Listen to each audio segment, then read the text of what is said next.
Welcome to another edition of Cleaning Business TV. I'm David Luke, Vice President of Two Maids and a Mop, and with me as always is Ron Holt, CEO and founder of Two Maids and a Mop.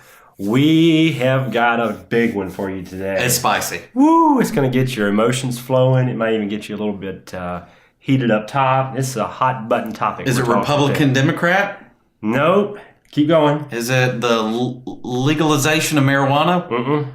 Keep going. We're going to be talking about gun control then. Keep going. You got any other ideas? Hourly versus commission? Bam. Wow. I have visited with cleaning companies across the country. We both have spoken at conferences across the country where there's nothing but cleaning business owners there.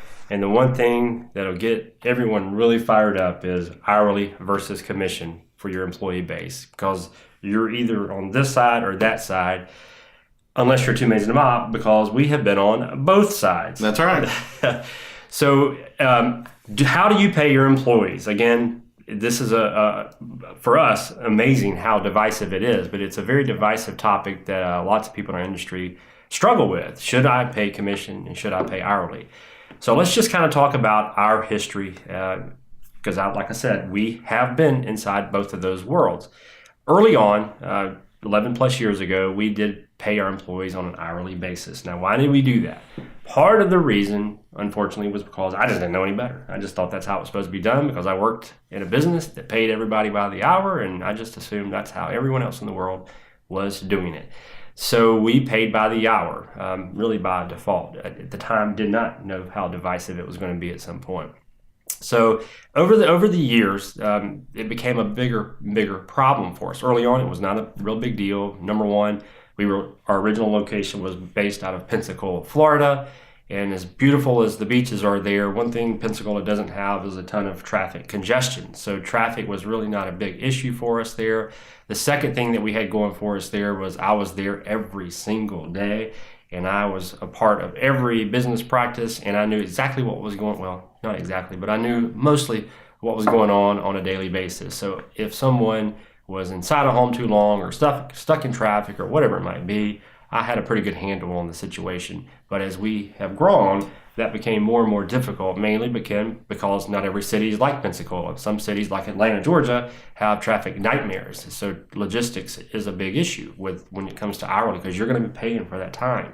That we're fine to sit in the car for hours on it. Oh, I'm in traffic for 4 hours. Right. But you're paying, or in our case, paying two people per hour to sit in that car for hours on end. But for me, the conversion from hourly to commission occurred one hot summer afternoon. I was driving to the bank. David doesn't even know this story.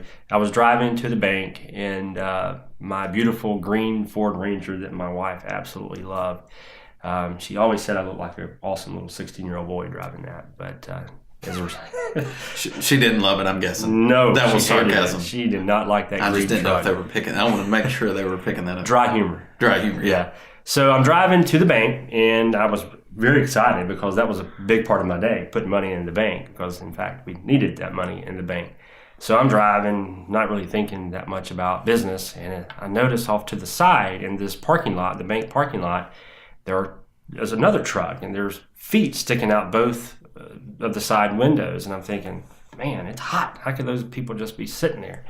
And I go, wait a minute, I think I know those people. In fact, I know those feet. And in fact, I got closer, and those two girls actually worked for Two Maids and a Mop, and they were riding the clock, as they say.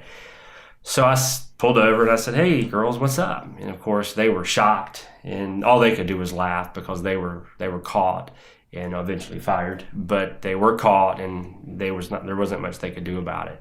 So it dawned on me at that point, as much as I thought I knew about the business, it was still very easy for someone to really abuse our time clock and blame it on whatever, traffic, weather, whatever it might be. So I made it a point from that point forward to figure out a way to really convert our business from an hourly pay scale to a more of a commission-based. And I don't know if there's a prototype in our industry. I don't know if it's truly 50-50 split, but it's pretty close to it because every other person you talk to is in different corners. So David, talk to us about the merits of an hourly pay scale and talk to us about some of the problems that an hourly pay scale presents as well. Well, the hourly pay scale, of course, you get to set their pay basically at whatever you choose to set their pay at initially, and you can do raises over time. You can do quarter 50-cent raises as they work, as they've been with you 6 months, a year. Of course, it's kind of a standard way of thinking for hourly, but of course there's issues with it. Policing is the number one issue with hourly pay in the cleaning industry, because as soon as they depart from you in the morning, they could say, okay, well, I was out for 8 hours and doing this and this and this, but you have no clue actually if they actually were doing those things, or they were there when they said they were there, or stayed in the home this long, or whatever the case is. It just made policing a very difficult issue for us with hourly pay. There is a way that you can determine what these folks are doing, but it's actually a pretty expensive method to do this. With technology, with the change in technology, there's GPS systems that will track people every minute of the day, and you could do that. But for us, it was very difficult for us to want to absorb that cost whenever we could just simply convert into a commission structure, and the policing would take care of itself, and there'd be no need for this expensive technology. And I'll say this about hourly too. If you're on the hourly side, hourly is definitely easier for the employees to understand. They get it. I'm at 9, I'm at 10, I'm at $11 an hour. It's easy to understand. I work this many hours, I get this much pay. But for us, we found policing to be an issue, but also motivation was not as much of an issue.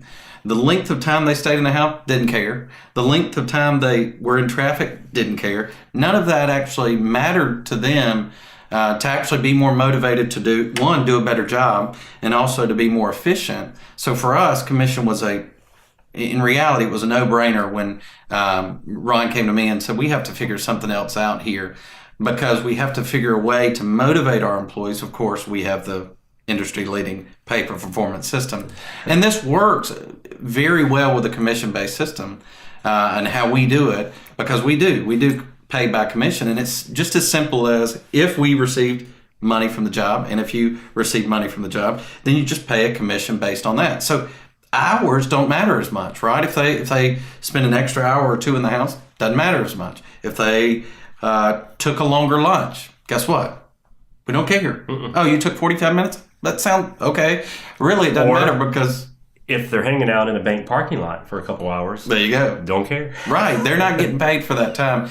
And really, for the business owner and for the director of that business, it basically prevents the policing nature of what has to go on, and to know where your employees are every minute of the day, or even taking the need out of for a GPS in their cars to know where they are every minute of the day. So we've talked a lot about hourly, and we've alluded a little bit to commission. And if you're following us, more than likely you're thinking, so they're saying you should definitely be commission. In fact, Two Maids and a Mop does pay a commission compensation scale. But there are some struggles that a commission, or some situations that could evolve that could be difficult for you if you do use a commission structure. For instance, with that time, even though we don't care, I shouldn't say we don't care. We do care if they're sleeping in a bank parking lot, but we don't necessarily care if they're stopping at McDonald's for a quick snack, or abusing the phone for another 5 minutes before they walk into the home, or whatever it might be. 5 minutes isn't going to kill us. It's not going to kill them, because it's their time. However, there are certain legalities you have to honor. Number one, minimum wage. So you have to make sure that your commission structure still pays at least the minimum wage. Now, you want to pay more than minimum wage. If we could talk all day about what you should pay your employees in terms of value, but in terms of just being legal and proper, you need to make sure that commission basis, or the commission scale, actually compensates your employees in the minimum federal or state ways. The second is overtime. What if they work too much? We talked about minimum wage. What if they actually work too much and you're not paying them for the 41 plus hours? So you are still, even if you're paying commission, you're still going to have to force yourself to get each of those employees clocked in and clocked out every single day, because you have to document their time so that you can prove or disprove that they did or didn't work 40 plus hours, or over 40 hours. Now, there's actually something that I want to talk about that I hear a lot in our industry, and I'm going to go back to the days of when I was working inside of a laboratory in Atlanta, Georgia. And this is a little bit of a difficult transition. So just follow me here, and I'll tell you how I'm going to get to the point of commission and the abuse of commission. So when I worked in this lab, we worked with beakers and all sorts of glassware every single day, and every single day I broke these things. And when I broke these things, there was a lot of cost for the company to absorb. Never once did they say, you need to pay us back for that, or you need to drive to the beaker store and buy another beaker. Is there a beaker store? I don't think so. But if you want to trademark that, it's all yours, guys. Nice. So it wasn't something I ever even thought was possible. So I get inside the cleaning industry, and what I find out that the word reclean basically means free clean. So a lot of people in our industry, in fact, I would go so far as to say most people in our industry assume that the reclean should be free. So if you go out, if a team of 2 people or whatever, if it's a team of 3 or whatever for your company, goes out and cleans a home, and maybe the customer calls and complains and says, hey, you there's some things missed here, whether it's valid or not, more than likely you're going to have to return to that home and actually clean that home without charging for it. In other words, free. Now, it's technically not free. Now, the thing that I always see when the cleaning industry is that when people are using a commission structure, they can actually get away without paying for that labor. And believe it or not, and unfortunately for those of you out there that are doing that, that's 100% illegal. If they're working, you got to pay them, whether they did their job or not. If you're sending them back to do work, they're going to have to be paid. And we have a compensation structure for that in place. It's not a commission basis because, again, they're not paying anything as far as the customer goes. So it's hard to pay 100% of zero is what?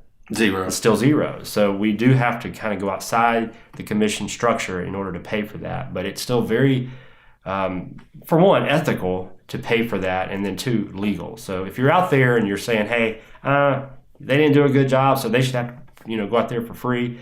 That's not how it works. It sounds good, and and maybe you really believe in it. Maybe you say, that's not true, Ron. They're lazy. They're not doing their job. I shouldn't have to pay them for that. Maybe you're right, but the government says you got to. So hourly versus commission. We didn't really give you any answers today because there's merits to both sides. Yeah. There really are. We've lived both sides. You're going to have to look internally to figure out what works best for you. For us, Sure. As a company-owned business that had locations in 12 locations across 5 states, it was very difficult to make the hourly program work because, like David said, policing was such a big part of that. And the problem with policing is not only is the physical act of policing on us as the home office, but there's not much you can do about it after something's been broken. You Right. got to pay for that time, whether they abused it or not. So commission was a slam dunk for us. It may not be the case for you. Hourly may work much better for you. Right. But if you are going to be an absentee owner, I can tell you right now, commission's better. It probably needs to be your way. If you're going to be more hands-on, hourly is still something that may work for you, but commissions is not the end of the world. Is not the worst thing either. Right. So I don't. At the end of the day, as hot of a topic as this is, and as much as people want to talk about this every time we go to conventions and industry meetings, they want to talk about this. You probably should be talking about some other things because how to make your business different, how to sell to more customers, how to open that second location. Those are the things that we are most concerned about. How we pay our employees. At the end of the day, it should be the same amount of money no matter what. So it's not going to be a cost saver for anybody. So if you're using one of the 2 systems as a cost saver, that could be an indication that you're probably looking at the wrong things for your business. I hope you enjoyed this discussion, this spicy discussion on hourly versus commission, and we hope to see you again next week on Cleaning Business It'll TV. be less controversial. That's right. All right.